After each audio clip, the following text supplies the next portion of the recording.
तुमको गुलाब खां जी के बारे में पता है? श्री जी के वो अनन्य भक्त। हाँ, आज सुनते हैं उनकी स्टोरी। चलो, तो क्या हुआ कि वो दूसरे धर्म से बिलोंग करते हैं डेफिनेटली, एंड वो बरसना में पैदा हुए श्री जी की कृपा से।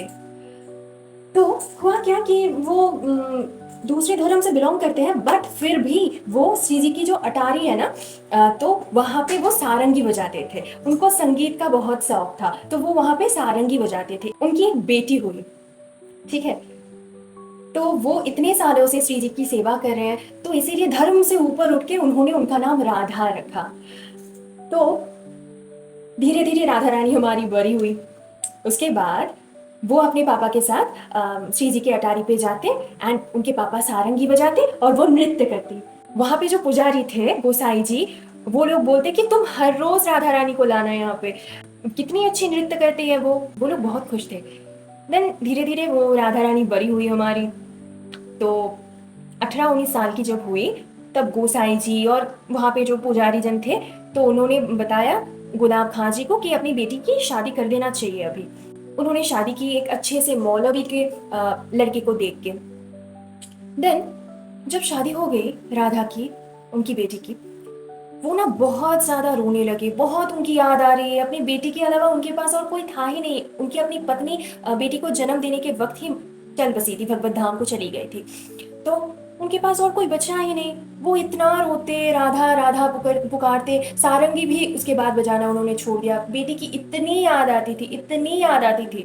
एक दिन क्या हुआ, हमारी जो स्वयं स्वामिनी जो है ना, हमारी श्री जी, हमारी राधा रानी, उनके जो बेस्ट फ्रेंड है, उनका नाम है ललिता जी, उनसे पूछा कि ये कौन है, क्यों रो रहे हैं, ये क्यों रो रहे हैं। तो उन्होंने बोला कि उनकी बेटी की नाम राधा है। ओके, उनकी शादी हो चुकी है इसलिए वो रो रहे हैं। तो उन्होंने बोला मेरा भी तो नाम राधा है ना, तो मेरे को उनके पास जाना है। वो रो रहे हैं, मुझे अच्छा नहीं लग रहा। तो ललिता जी ने बोला कि श्री जी मत जाओ, आप क्यों जा रहे हो, वो अपनी बेटी को याद कर रही है, आपको नहीं। तो उन्होंने बोला फिर भी मैं जाऊंगी, मेरे लिए रो रहे हैं वो, मेरा नाम राधा है, उसके बाद किसी और का, तो मुझे जाना है उनके पास। देन उन्होंने उनकी बेटी की रूप धर के आए। ओके, देन उनसे बात किया कि बाबा आप क्यों रो रहे हो। हाँ, तो उन्होंने बोला कि मुझे तुम्हारी इतनी याद आती है लाली कि क्या बोले हम, तुम्हारे बिना हम जी नहीं सकते। तो उन्होंने बोला कि ये तो समाज का नियम है ना कि शादी हो जाती है। और तो उन्होंने बोला कि कोई बात नहीं, तुम मेरे पास चले आओ, मैं तुम्हारे ससुराल वाले को बोल दूंगी कि वो नहीं जाएगी, वो मेरे पास ही रहेगी हमेशा। तो बोला कि बाबा आपको तो हमारे समाज ने मतलब मुस्लिम जो समाज थे, उन्होंने भी वो लोग भी पसंद नहीं करते थे, क्योंकि आप ठाकुर जी की सेवा करती हैं ना, राधा रानी की सेवा करती हैं। तो अगर आप ये कर देंगे तो और भी ज़्यादा खराब सिचुएशन हो जाएगा। तो उन्होंने फिर बोला कि ठीक है, जब जब मैं बुलाऊं ना तुम चली आना मेरे पास, तो मैं कुछ नहीं करूंगी। तो बोला ठीक है, आप थोड़ा सा जब दर्द होगा ना, थोड़ा सा जब याद आएगा तब आप सह लेना, उसके बाद जब बहुत याद आएगा तब राधा राधा करके पुकारना, मैं दौड़ती हुई चली आऊंगी आपके पास। देन हर रोज वो रोने लगे, हर रोज राधा रानी आती। एक दिन ललिता जी और विशाखा जी बोल रही है कि आप हर रोज चले जाते हो, कान्हा जी आएंगे तब आपको नहीं देख पाएंगे, तो हाँ, कल से आप नहीं जा सकते, आप नहीं जाएंगी कल से। तो उन्होंने बोला ठीक है, मैं नहीं जाऊंगी कल से।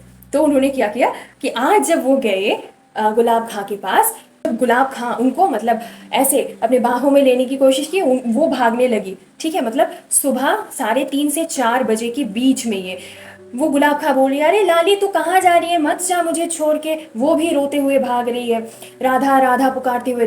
श्री जी भी जा रहे हैं आगे, वो भी जा रहे हैं उनके पीछे।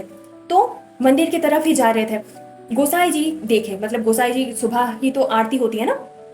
देन देखा, देन बोला कि तुम कहाँ जा रहे हो, अरे तेरी बेटी की शादी हो चुकी है, तू क्या बावरा हो चुका है। हाँ, तेरी बेटी की तो शादी हो चुकी है, तू क्या कर रहा है, कहाँ किसको राधा राधा पुकार रहा है तू। देन उसके बाद से किसी ने उनको नहीं देखा। महीने बीत गए, 6 महीने बीत गए, साल बीत गए। सबने ये सोचना शुरू किया कि उनका तो उम्र भी हो चुका था, तो शायद वो भगवत धाम को चले गए। बट उसके बाद से थोड़ा बहुत सारंगी की आवाज आती। उसके बाद क्या हुआ कि वो लोग उनकी आवाज सुनने लगे, मतलब उनको देखने लगे। कहीं ना कहीं से ये अफवाह उठी कि वो प्रेत बन चुके हैं, मर के। ओके। तो एक दिन क्या हुआ कि सुबह सुबह आरती करने जा रहे गोसाई जी, तभी पीछे से गुलाब खां ने आवाज दिया, गोसाई जी सुनो। तो उन्होंने मुड़ के देखा कि गुलाब खां। उन्होंने पूछा, कहाँ थे तुम इतने सालों से? हाँ, तुम, हमने तो सुना है तुम मर चुके हो, देखो पास मत आना, हम हनुमान चालीसा पढ़ देंगे। देन उन्होंने बोला, नहीं हम मरे नहीं है प्रभु, हम तो, हमें तो श्री जी ने अटारी पे लेके गए, निकुंज में मैं सेवा में हूँ, वहां पे ही मैं श्री जी की सेवा करती हूँ। वो ललिता जी और विशाखा जी ने बोला है ना श्री जी को कि आप नहीं जा सकते, इसीलिए श्री जी ने मुझे निकुंज पे लेके गए, और वहां पे ही हम सेवा करते हैं। वो कान्हा जी और श्री जी रास करते हैं, हम देखते हैं, हम उनको सारंगी बजा के सुनाते हैं, बस वहीं पे हम रहते हैं। हम मरे नहीं हैं, पर हम जीवित भी नहीं है, हम अपने जो शरीर है उसी शरीर को लेके निकुंज गए हैं। तो अभी अगर आप बरसना जाएंगे तो उनका एक समाधि भी है। ओके, गुलाब खां जी का गुलाब सखी नाम से समाधि भी है बरसना में।